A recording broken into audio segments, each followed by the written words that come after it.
श्री हरि नारायण भगवान की जय। आइए कार्तिक मास में श्री नारायण की कृपा से कार्तिक महात्म्य का पाठ सुने।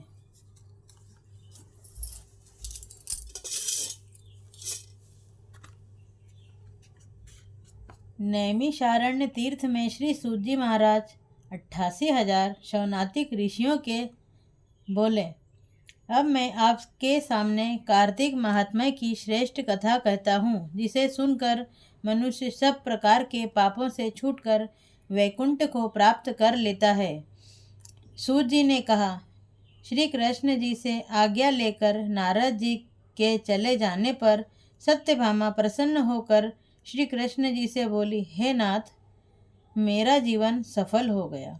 मेरे माता पिता भी धन्य हैं, जो आपकी 16,000 रानियों में मैं अत्यधिक प्यारी हूँ। मैंने वह कल्पवृक्ष आदि आपके साथ नारद जी को विधि पूर्वक दान में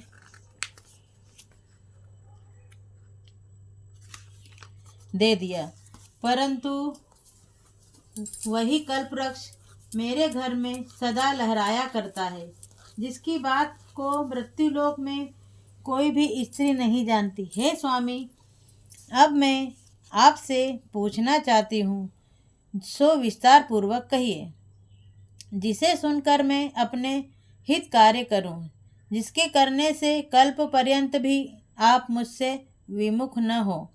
सूत जी कहने लगे।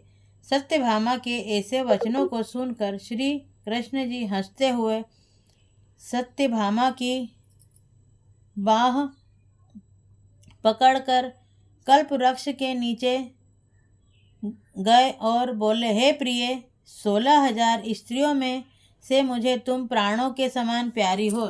तुम्हारे लिए देवताओं और देवराज इंद्र से भी मैंने विरोध किया था। उस महा अद्भुत वार्ता को सुनो। सूत जी बोले, एक दिन श्री कृष्ण भगवान ने सत्यभामा के साथ गरुड़ पर सवार होकर इंद्रलोक को जाकर कल्पवृक्ष मांगा।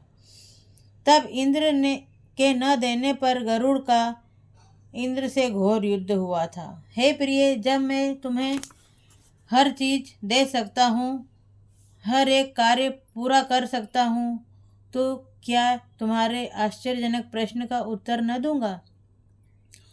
यह सुन सत्यभामा बोली, हे प्रभु, पूर्व जन्म में मेरा कैसा स्वभाव था, किसकी पुत्री थी, मैंने कौन से दान व्रत या तप नहीं किया जिससे मुझे मृत्युलोक में जन्म लेना पड़ा, और ऐसे कौन से शुभ कर्म किए कि यहाँ आकर आपकी अर्धांगिनी हुई और आप गरुड़ पर सवार होकर मुझे साथ में लिए इंद्राणी देवताओं के स्थानों में फिरते हो।